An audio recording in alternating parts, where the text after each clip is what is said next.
السلام عليكم ورحمة الله وبركاته. الحمد لله وكفى وسلام على عباده الذين اصطفى وعلى آله وصحبه أهل الصدق والوفاء. أما بعد، أعوذ بالله من الشيطان الرجيم. بسم الله الرحمن الرحيم. يا أيها الذين آمنوا كونوا قوامين بالقسط شهداء لله صدق الله العلي العظيم. അഭിവന്യരായ സാദാത്തുക്കൾ, പണ്ഡിതന്മാർ, നേതാക്കൾ, പ്രിയപ്പെട്ട സഹോദരങ്ങളെ, വളരെ കാലിക പ്രസക്തിയുള്ളതും വളരെ പെട്ടെന്ന് പ്രാവർത്തികമാക്കുകയും ചെയ്യേണ്ടുന്ന ഒരു സുപ്രധാന വിഷയമാണ് ഇവിടെ നാം ചർച്ച ചെയ്തുകൊണ്ടിരിക്കുന്നത്. പ്രത്യേകിച്ച് മുസ്ലിം സമുദായത്തിനെ ടാർഗറ്റ് ചെയ്തുകൊണ്ടുള്ള ഈ നിയമങ്ങളെ നഖശിഖാന്തം നിയമപരമായി എതിർക്കുക എന്നത് നമ്മുടെ കടമയും ബാധ്യതയുമാണ്. യഥാർത്ഥത്തിൽ ഈ സമുദായത്തെ ഇത്രമാത്രം മുൾമുനയിൽ നിർത്തുകയും അവരെ തെറ്റിദ്ധരിക്കപ്പെടുകയും ചെയ്യുന്നതിൻ്റെ പിന്നിൽ ലക്ഷ്യം ഈ സമുദായത്തെ ഉന്മൂലനം ചെയ്യുക എന്നത് തന്നെയായിരിക്കുമെന്ന് ഞങ്ങൾ സംശയിക്കുകയും ചെയ്യുന്നു. എന്നാൽ സത്യവിശ്വാസികളായ മുസ്ലിങ്ങളുടെ ഈ രാജ്യത്തോടുള്ള കൂറും ഭക്തിയും മതപരമായ ബാധ്യതയായി കണക്കാക്കുന്നവരാണ് സത്യവിശ്വാസികളായ മുസ്ലിങ്ങൾ എന്ന തിരിച്ചറിവ് ഇത്തരം ആളുകൾക്ക് ആവശ്യമാണ് എന്ന് ഞാൻ ഈ സന്ദർഭത്തിൽ പ്രത്യേകം ഓർമ്മപ്പെടുത്തുകയാണ്.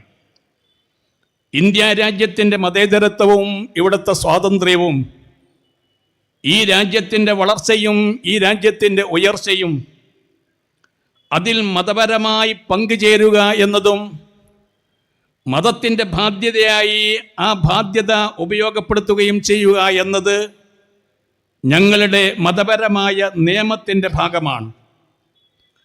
മഹാനായ അഷ്റഫുൽ ഖൽഖ് മുഹമ്മദ് മുസ്തഫ സല്ലല്ലാഹു അലൈഹി വസല്ലമ അത് ഞങ്ങൾക്ക് പഠിപ്പിച്ചു തന്നിട്ടുണ്ട്.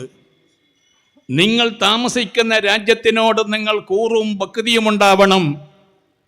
ആ രാജ്യത്തിൻ്റെ വളർച്ചയ്ക്ക് നിങ്ങൾ പരിശ്രമിക്കണം, അതിനു വേണ്ടി നിങ്ങൾ പ്രവർത്തിക്കണം, പ്രാർത്ഥിക്കണം എന്ന് മഹാനായ നബി സല്ലല്ലാഹു അലൈഹി വസല്ലമ തങ്ങൾ ഞങ്ങൾക്ക് പഠിപ്പിച്ചു തന്നിട്ടുണ്ട്. എന്ന് മാത്രമല്ല, അത് അവിടുത്തെ പ്രവർത്തനത്തിലൂടെ കാണിച്ചു തരികയും ചെയ്തിട്ടുണ്ട്.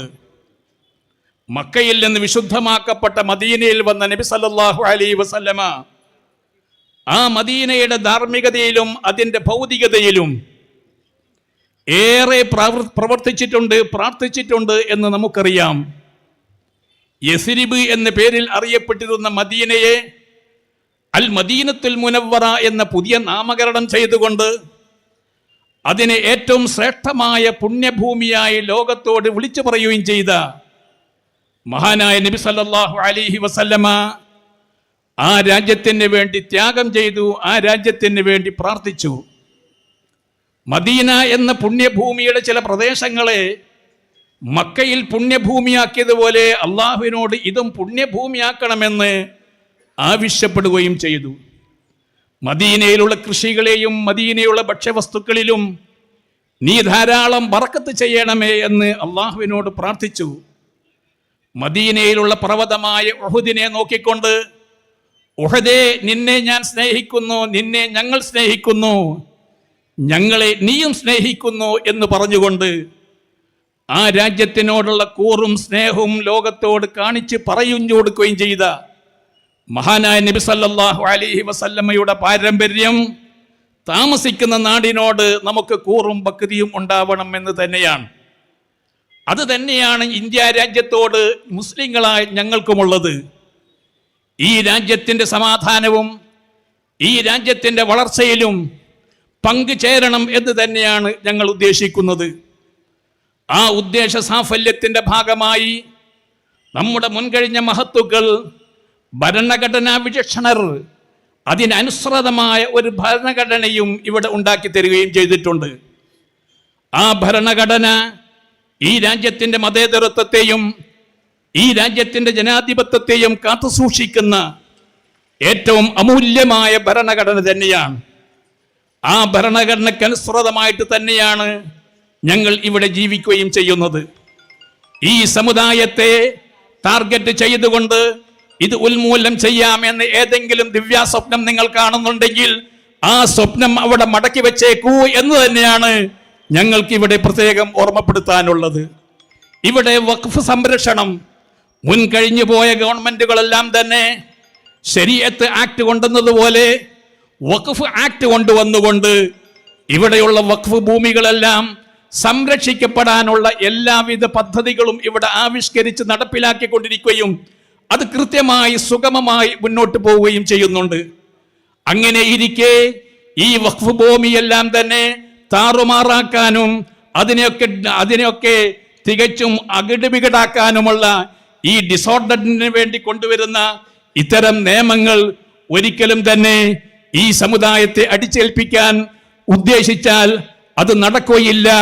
അതിന് ശക്തമായ സമരം ഞങ്ങൾ ഇവിടെ ഉണ്ടാക്കിയെടുക്കുകയും അത് ഭേദഗതി ചെയ്തുകൊണ്ട് അത് മാറ്റിവെച്ചുകൊണ്ട് മാത്രമേ ഞങ്ങൾ ഇതിൽ നിന്ന് പിന്തിരിയുകയുള്ളൂ എന്ന് വളരെ കൃത്യമായി ഞങ്ങൾ ഇവിടെ ഓർമ്മപ്പെടുത്തുകയും ചെയ്യുകയാണ്. പ്രിയപ്പെട്ടവരെ, ഈ സമുദായത്തിനെ വേദനിപ്പിക്കുന്ന ഒരുപാട് വിഷയങ്ങളാണ്.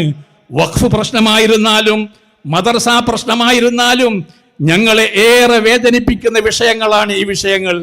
ഈ വിഷയങ്ങളിൽ കൈകടത്താൻ ഒരിക്കലും തന്നെ ഒരു സർക്കാരിനും അധികാരമില്ല.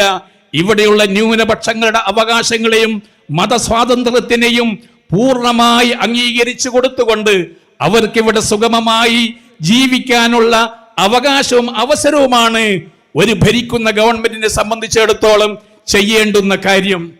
ഇന്നലെ നമ്മുടെ ആഭ്യന്തരമന്ത്രി അമിത് ഷാ പറഞ്ഞില്ലേ, ജാർഖണ്ഡ് തെരഞ്ഞെടുപ്പുമായി ബന്ധപ്പെട്ട പ്രകടന പത്രിക പുറപ്പെടുവിച്ചുകൊണ്ട് അമിത് ഷാ പറയുകയുണ്ടായി, ഇവിടെയുള്ള ആദിവാസികൾക്ക് ഏക സിവിൽ കോഡ് ബാധകമാവുകയില്ല എന്ന് പറഞ്ഞു. അത് പറഞ്ഞതിന്റെ ഉടനെ അതിന്റെ കാരണം പറയുന്നത് ഇവിടെയുള്ള ആദിവാസികൾക്ക് ചില ആചാരങ്ങളും ചില പ്രവർത്തനങ്ങളുമുണ്ട്. അതിന് ഏക സിവിൽ കോഡ് വന്നാൽ തടസ്സമാകും.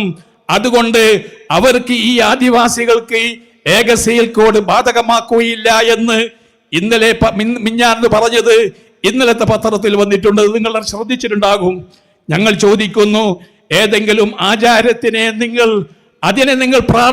വളരെ പ്രാധാന്യത്തോടെ കാണുന്നുണ്ടെങ്കിൽ പരിശുദ്ധമാക്കപ്പെട്ട ദീനുൽ ഇസ്ലാമിന്റെ ഓരോ ആചാരങ്ങളെയും ഞങ്ങൾ കൃഷ്ണമണി പോലെ കാത്തു സൂക്ഷിക്കുവാൻ ഞങ്ങൾ ബാധ്യസ്ഥരാണ്. അതിൽ തൊട്ട് കളിച്ചുകൊണ്ട് ഇവിടെ ഏക സിവിൽ കോഡ് കൊണ്ടുവരാൻ നിങ്ങൾ ഒരിക്കലും തുനിയരുത് എന്നുകൂടി ഈ സന്ദർഭത്തിൽ ഞങ്ങൾ പറയുകയാണ്. അതുകൊണ്ട് തന്നെ നമ്മെ സംബന്ധിച്ചിടത്തോളം നമ്മുടെ നിലനിൽപ്പിന്റെ, നമ്മുടെ മതത്തിന്റെ ആഭ്യന്തര പ്രശ്നങ്ങളാണ് ഈ പ്രശ്നങ്ങൾ.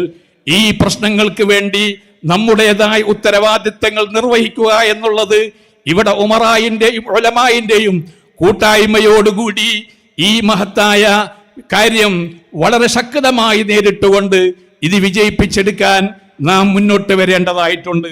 അതിന് ഇൻഷാ അല്ലാഹ് ബഹുമാനപ്പെട്ട സമസ്ത കേരള ജംഇയ്യത്തുൽ ഉലമയുടെ നേതൃപരമായ പങ്ക് അതിൽ കൃത്യമായി നിർവഹിക്കപ്പെടുകയും അതിനെ വിജയിപ്പിച്ചെടുക്കാനുള്ള എല്ലാവിധ നേതൃപരമായ കാര്യങ്ങളും ഇവിടെ പ്രത്യേകം നൽകിക്കൊണ്ട് ഈ സമര പരിപാടി വിജയിപ്പിക്കാൻ നമുക്ക് കൂട്ടായ്മയോടുകൂടി പ്രവർത്തിക്കാം. അള്ളാഹു അനുഗ്രഹിക്കുമാറാവട്ടെ. വആഖിറു ദഅവാന അനിൽ ഹംദുലില്ലാഹി റബ്ബിൽ ആലമീൻ. അസ്സലാമു അലൈക്കും വറഹ്മത്തുള്ളാഹി വബറകാതുഹു.